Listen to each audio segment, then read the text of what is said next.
Hi, welcome to the Catholic Corner. I'm Monsignor Walter Nolan. In 2012, our Bishop David O'Connell named marriage as one of his pastoral priorities. And part of the plan is the launching of a plan for strengthening marriage. Our diocese will be rolling out this plan at the upcoming Marriage Summit this May 8th and 9th. My guest today is the chairperson of the Marriage Summit, Peg Hensler. Peg, welcome. Thank you, Monsignor. Peg is the Associate Director of the Department of Youth, Marriage, and Family of the Diocese. She is also the Coordinator of Marriage Ministries and Natural Family Planning. Peg has been responsible for marriage ministries in our diocese since 2004.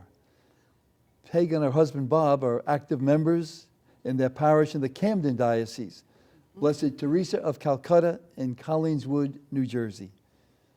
There they serve as marriage mentors for the engaged. They're also piloting a new 4-session marriage preparation program that's being used in many dioceses around our country. Peg holds a master's degree in theological studies from LaSalle University and serves on the board of the National Association of Catholic Family Life Ministers.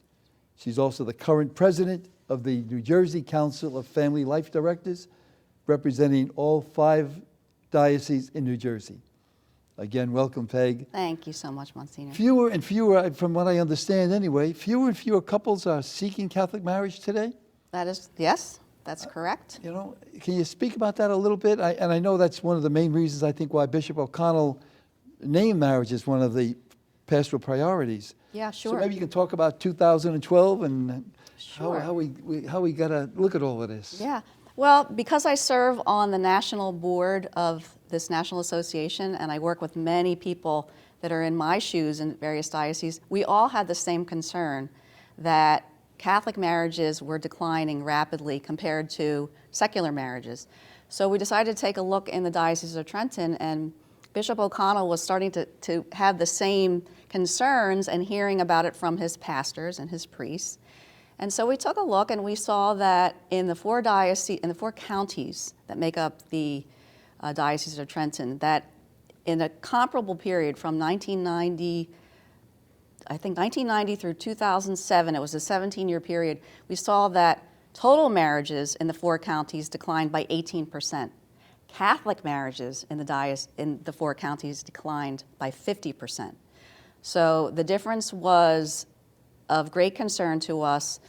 And there are other concerns. There's still the concern about divorced Catholics and the pastoral challenges that divorce and remarriage in the church bring to us. So we had a number of concerns, and we felt that we needed to be proactive, just like many other dioceses, and we needed to take a look and see what we can do to perhaps change some of our pastoral practices. Peg, are there any statistics, from what I hear you say, that in that period of time, marriages, I guess, going to the state and getting a license or whatever, were down 18%? That could even be just, I guess, maybe there are less people of that age group, so to speak. But the Catholic, people getting married in the Catholic Church was down 50%. Right. How does that compare to other religions, if there's any comparison at all, any work done in that area?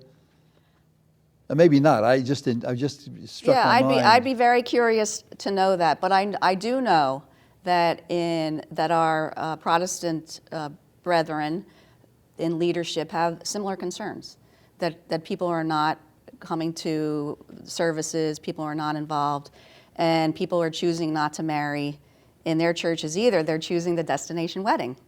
That's what I was going to ask again. Is there any, do we have any reasons? I mean, there could be multiple reasons, but is it a question of saying not that they don't want to get married, say, in a religious ceremony? Right. It's just that the religious ceremony is in a church and they want to go down the beach, or they might want to go to, a hotel someplace down in Bermuda or wherever they go. I don't know. Exactly. Well, it's just, there's a lot of marketing that's done in the wedding industry. And they do a lot more marketing than we do in our churches, and so they've sort of captured that secular audience, and unfortunately, so many couples have chosen that route. So So can you tell me a little bit about the initial consultation? What came out of it when you Sure. first started to talk about all of this? Yeah, it was great. It was great. We decided to bring together a group of people that represented all kinds of lay and clergy leadership. And so we had married couples who serve on pre-Cana teams. We had catechists, we had priests, we had deacons, we had educators.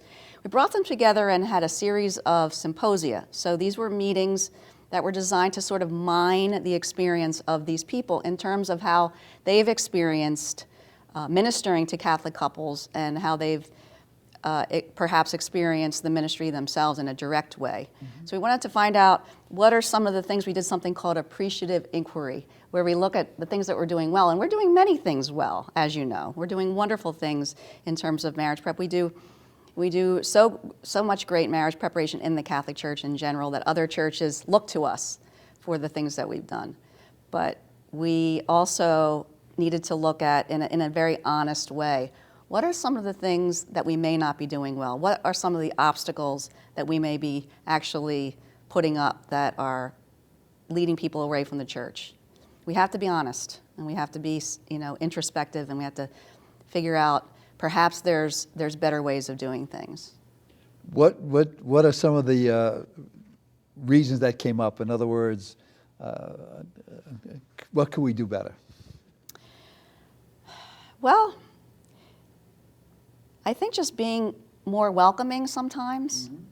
Mm-hmm. When there are people that have not been to church in a number of years, sometimes they're very nervous and they feel perhaps that they're not welcomed. And I think we all need to be perhaps more welcoming. I certainly know that when I'm at my church and sometimes I see people that I don't know, I need to go out of my way to welcome them, to thank them for being there. I know that's what our pastor does. He thanks people every week for being there. And I think just that little thing of smiling and acknowledging them and perhaps just going the extra mile to figure out how can we accommodate these couples, because oftentimes they're not registered in our parishes. And so it's what can we do to encourage them to register? What can we do to encourage them to look at the parish as a place of welcome and even I sometimes refer to it as a support system for young couples and for families. And so there's a lot of things that we can do to be more evangelizing. And I think from my experience, when I was doing a lot of weddings, I think that couples appreciate that. I think they love to be welcomed and they love to feel, and I think they're looking for some guidance and they're looking for some, first of all, they want a nice wedding, they want a nice liturgy, they want a nice, they want their friends to be part of it. Exactly, and yes. I think we do have a lot to offer in that direction. We do. And when couples have a great experience of church, the chances of them wanting that as part of their lives, sometimes they leave us for a while, they get married, they don't make the practice of their Catholic faith a priority. But oftentimes when they're responsible for another human being, for another eternal soul, then suddenly they realize we need to do something. We want to explore the possibility of getting involved in our parish. And at that time, again, that's another opportunity for welcoming and evangelization. What are some of the actual statistics of total marriages in our diocese? Do you have an idea, like how many? So right now, we have statistics for 2013, we're down to about 1,300 marriages. And when I started looking at this, we had over 3,000. So even from 2007, when we started this consultation, to now, we're down another 25% in terms of Catholic marriages in this diocese. Now, what we are seeing is more couples who are deciding to convalidate. In other words, they're married outside of the church, and now they're saying, I want a sacramental marriage, and now they're coming to us. So as we see marriages decline, first-time marriages decline, we're finding that the the civil marriages, the couples that want to bring their marriage into the church, that's increasing at the same time, which is kind of exciting. Some of the things I guess I thought of myself one time was, I think society, I'm just talking out loud now, I think Right. society has a big impact on our young people. And they whether they want to get married on a beach or they want to get married in a garden and we do see the sacrament as being sacred and certainly a sacred place. I mean, a church is a beautiful, beautiful thing. Right. I don't know if, at least my generation, you played football for the church. You did everything for the church. I mean, Oh, you just sure. It was part of your you were life. part of it. You know? Yeah. And so I can understand that. I often wondered, would we ever think about or even offer, although I don't know if the youngsters would want this, to say, okay, it's nice that you could have your wedding, the reception, but would they ever think of, like, say, having a mass in the morning? Because again, my generation, or I remember when my sister got married, Yeah.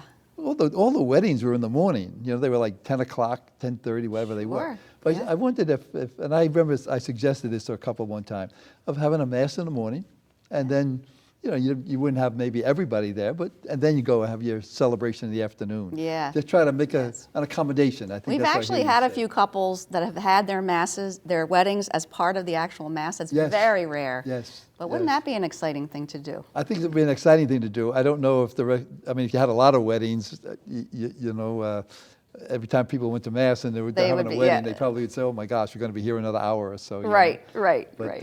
or right. even the fact of a friend of mine's two daughters got married, and I even said to them, "Why don't you get married, the same day and save dad and mom?" Oh no, they wanted their separate weddings. Absolutely, yes. But I did say to them, I said, "Well, our Holy Father, the Pope, he does multiple weddings at one time." Indeed. And then they just looked at me and Indeed he said, "Well, it's did. the Pope." Yeah. So tell me a little bit about our bishop, David. He appointed this group to study, the commission to develop Right. action steps and recommendations. Right. So this whole initiative started with this consultation, which was the series of symposia, and then he appointed a commission of similar kinds of people, representative people, to study marriage for 12 months, and they were tasked with coming up with specific recommendations. In the end, and I did serve on that study commission, in the end, we came up with 7 recommendations.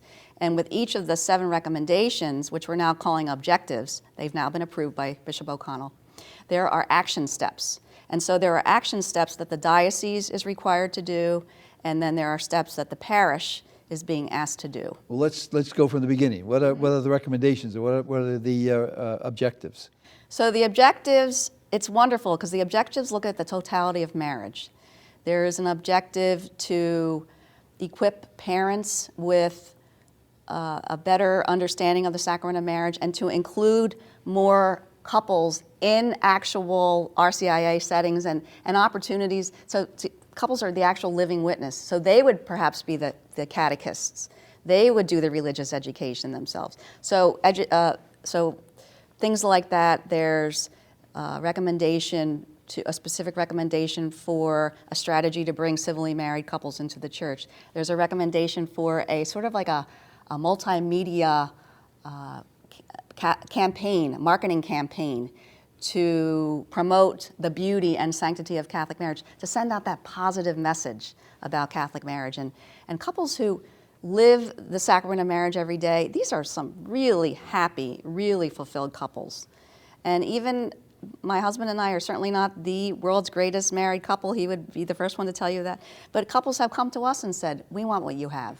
We see the joy, we see that you love to serve, and that's something that we want as well. So there's a lot of stuff in there about witness, about using couples as witness, but there's also a lot of opportunities to try to start at the very youngest age for development, to prepare people when they're born and enter into a family, that at that point they are preparing for their lifelong vocation. So let's figure out a way to equip the parents the best way we can. We have this wonderful new family life program from RCL Benzinger that a lot of parishes are beginning to use, and let's work with all the tools and resources that they have to give to parents, and let's have a partnership between our parents and our parishes and support all the work that because the parents are the first and foremost teachers. And some of the recommendations also have to do with supporting marriage through the entire life cycle, because we know that marriages can be full of joy, but they can also sometimes be difficult. And we have to acknowledge that, and we have to provide tools for people so that they would, if they're considering divorce, that perhaps there's another solution, that we can keep them together. It's interesting when you're talking, my mind is thinking about sometimes I used to try to let people understand that our personalities are different, and we're different because of nature or nurturing, either or. I mean, there's a whole thought process to this. Right. But to let people realize that they might come to decisions in a different way, or they might come to an awareness of energy from a different perspective. Certainly someone could lose energy by being, an extrovert. That's right. If they're an introvert, all that kind of stuff. Sure. But what I always tried to emphasize was, don't ever equate that with "I don't love you," which I think a lot of Absolutely. people end up saying. Well, if you did this, or you'd love me. Say, there might be a nature or a nurturing to that. That Right. we can change, but the idea is to let people, because I think a lot of people aren't aware Right. that there's a whole lot of differences. And one of the things I always thought about, maybe it's not even true, is that years ago, and I'm just saying this, I mean, years ago to my parents or whatever, I think people were lived closer in the sense that we had a lot of likes. I mean, like the Irish lived together, the Italians lived together, whatever, and That's so right. the expectations were almost the same. Where now today the youngsters are, they study in different colleges and universities. They're away from home. They meet different people. They meet different cultures, and I think Right. all of that And it's means even something. more important for them to have that sense of community. That's it. To have that, Yeah. as I said it again, Yeah. that support system, that's the parish. The how does the plan offer real solutions to real challenges? So at the Marriage Summit, we're going to launch this plan, which So this is Marriage Summit is a the brand marriage, new. the Marriage Summit it's perhaps we'll have others, but this is a very specific event to launch this plan for strengthening marriage, and we're gonna launch it. And so the recommendations and the action items, they are very specific on how to strengthen marriage. And so what we've tried to do for the summit is we actually sat in a room, a bunch of us, and we had the whiteboard, and we started mapping out all the different recommendations and action items and all the different target audiences, because the audience is it's not direct ministry for married couples, this summit. The summit is about how to equip all of our leaders, all of our ministers, anybody who has a stake in strengthening and upholding Catholic families, and give them the tools to do this. So the workshops that we have represent all these different action items. So there's 23 different workshops presenters, and the workshops will be repeated. And on Saturday, there's going to be workshops that are going to be repeated in Spanish for our Spanish-speaking audience. So it's very, very exciting, but we needed to get very specific. The bishop wanted specific action items. He didn't want things that are theoretical. He wanted to be able to see that, yes, this is going to provide real solutions, and this is going to really strengthen marriage. How does the plan combat some of the negativity and convey a positive message about our Catholic marriage? Well, first of all, that one of the very specific recommendations, as I think I just mentioned, is that we're gonna promote this positive message. So what we want to do is to show our parishes that each of these recommendations, each of these strategies is, in a sense, a positive way to uphold and to build Catholic marriage. We're going to try to stay away from all those negatives because, of course, people want to come to something that's positive and joyful, and that's what they want. They want to be fulfilled, and they want to become the very best people they can be, and that's what we hope to do. What are some of you mentioned 23 or so different action plans or action 23 different workshops, yes. Mm-hmm. What are some of them, and how can you let people know what they're all about? Well, we have some of our, for instance, Monsignor Sam Siriani is one of our own, and he's going to be doing marriage FAQs, like why do we marry in the church, or why do we have to have marriage preparation, and why is it necessary to be free to marry? What is that all about, freedom to marry? And some of these common, maybe perhaps even misconceptions about Catholic marriage, but there's a lot of questions. Why don't we get married on the beach? What are some of the reasons for that? And yet he's going to do it from a very positive way. And then we have an actual marketing professor that's coming from St. Joseph's University, and he's going to be talking about, it's called Marketing 101, Insights for Catholic Parishes. So he's going to be talking about specific ways to show value. Some of these fundamental principles of marketing, how can they can be adapted in the parish setting to spread a positive message. So there's a lot of very specific workshops about positive messages, but in different aspects of that totality of marriage we're talking about. And then we have RCL Benziger coming. We have a wonderful man who's going to be talking about the parent and parish partnership and how we can use those tools specifically. So each of the workshops is sort of like a breakout session, and it's going to be very practical and hands-on, and so we wanted to give lots of choices. We want to give parishes the opportunity to send a lot of different people so that they can get a taste of all these different workshops. But we tried to cover all the bases with our workshop. We have national presenters. We actually have a presenter who's coming to talk about, she was been invited by the Pontifical Council for the Family to present at the World Meeting of Families. And she's going to talk about how to minister to the Hispanic community. She is out there in the Hispanic community. She is vibrant and wonderful. She used to be the Family Life Director in the Archdiocese of Miami, and she has a new ministry with her husband. She is phenomenal, so she'll be giving a talk on how do we minister, how do we as Anglos incorporate and tap into that energy that the Hispanic community is bringing to our church. They are just such wonderful people who just want to serve, and how can we make that happen? So things like that. Mm-hmm. Will there be a presentation also, I guess, at the very basic understanding what marriage is and how we see marriage biblically and how we see marriage? Well, we have a wonderful, thank you for asking, because we have a wonderful speaker who's going to be talking about that through the lens of the theology of the body. But theology of the body is based on catechism and scripture. So yes, we'll talk about the fundamentals of what is Catholic marriage? What does it mean? What does it look like? And we will provide that kind of information as well, absolutely. And it sounds to me that you're also planning on at least showing like the cycles of life in a sense, how we do change a little bit. We certainly change when children are born. We change as we get a little older. We change as we retire in a sense. Right. And we're living longer, and that all means a lot, I think, to our life, Yeah. and also especially marriage. Right, and one of the specific recommendations from the study commission was that we need to provide help for troubled marriage. And so there will be a workshop on that. What we want to do is revive the Retrovi ministry. The Retrovi ministry is about helping couples to develop real ways to communicate about the most difficult things.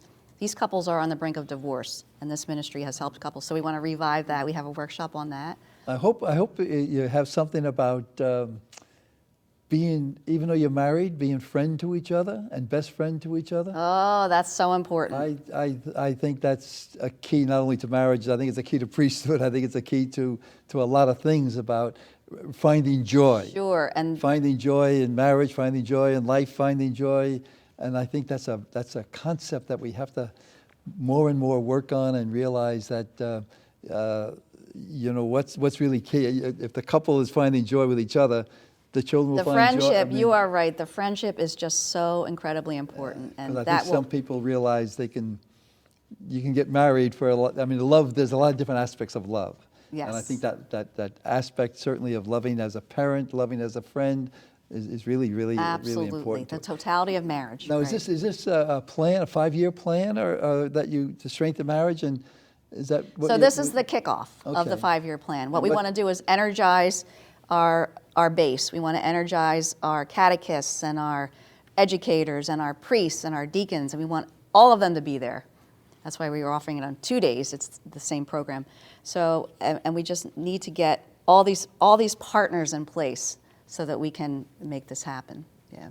And it sounds to me like you'd want, say, a parish to come with a team almost, because That's what we're hoping. because one person can't go to 23 workshops. That's right. That's you know? right. Yeah, we really like to be able to bring all those representatives, and then what a rich conversation they'll have when they bring it back to their parish. Yeah, that would be the beauty of it all. Yes, exactly. Now, when you say a 5-year plan, Yeah. is there something after this summit? Oh, okay, I'm sorry. So, yes. So what we have, so the kickoff will take place, and then what we'll do is we'll have things in place. Some of these speakers will be prepared to come back and give intensive workshops. Of course, the workshops at the summit are really breakout sessions. They're 50 minutes long. 50? So 50, right. So you can't really get into depth with the workshops, but what we can do is give people a taste of, yes, there are actual things that we can do right away. We can get started right away on making marriage a priority in the parish. And then we can, so what's likely going to happen is there'll be an implementation team. And Bishop will help us to identify people, and we'll help identify people that will be the implementation team that will provide a model and go into parishes, but we will have this set of speakers who will be equipped and ready to roll with all these different things. So over the course of the 5-year period, as we start implementing more and more things, it has to be done in phases. It can't all be done at once, obviously. So, and we'll get more wisdom as we go along. But there are certain things that can be enacted right away in the It parishes. sounds to me, Peg, that what you've done is you've gotten some expert people, I'll say, together to plan this. But, people can that come to these kind of things can also give ideas and grassroots kind of things and say, well, in our area or down in our parish or whatever, that might spur even some more thinking and some more wisdom. Right, that's what we want to do. We want people to think creatively, think outside the box, yeah. figure out Yeah. all the different, because we have a lot of talent, a lot of gifts. We want the Holy Spirit to tap into those gifts and really energize people. But so 5 years, this cannot be done overnight. Yeah. This is, And you never know what comes out of it, because Right. I certainly realize as a priest and with a great love of marriage and a great love of our church, we certainly see the sanctity and the beauty and the graces. But on the other hand, sometimes I say to myself, well, let's listen to that other generation. I mean, what would they ask of us, and what would and can we help each They other, need- and yes, can we meet each other we somewhere? need to listen to them, Sure, and that is one of sure. the things that we will do. One of the recommendations is that we will do some kind of a study of our young people, of our young adults, and find out how can we meet their needs? Sure. How can we be relevant to them? We have to listen. We Sure. cannot just keep imposing what we think is right. It has to be a conversation. We have to respond to their needs. It's a You're beautiful so thing right, when Monsignor. the Spirit kind of moves everybody. Absolutely. What are some of the things that you've learned already through the process? What would be some of the things that you'd like to impart to our listeners that they might get excited about what's happening? I have What learned. gives us hope in that? Yeah, in other words? yeah. Well, I have just learned that just by, first of all, the whole evangelization thing, and just by being welcoming to people and asking them, why are you here? What is it about the church that attracts you? Just having that positive. Sometimes we get, Pope Francis refers to it, when we get. He doesn't want to see a bunch of fuddy-duds No, and we people got who are so much excitement. and anybody who's Oh my gosh. miserable. And sometimes we do that, and we just need to really Bless you. give that message of joy and happiness. Thanks, Peg. For more information on the Marriage Summit, please go to www.marriagesummit.org. Bless you. Love you. God love you. Thanks. That's exciting. Thank you, Monsignor. Exciting. Thank Oh you my so gosh. much.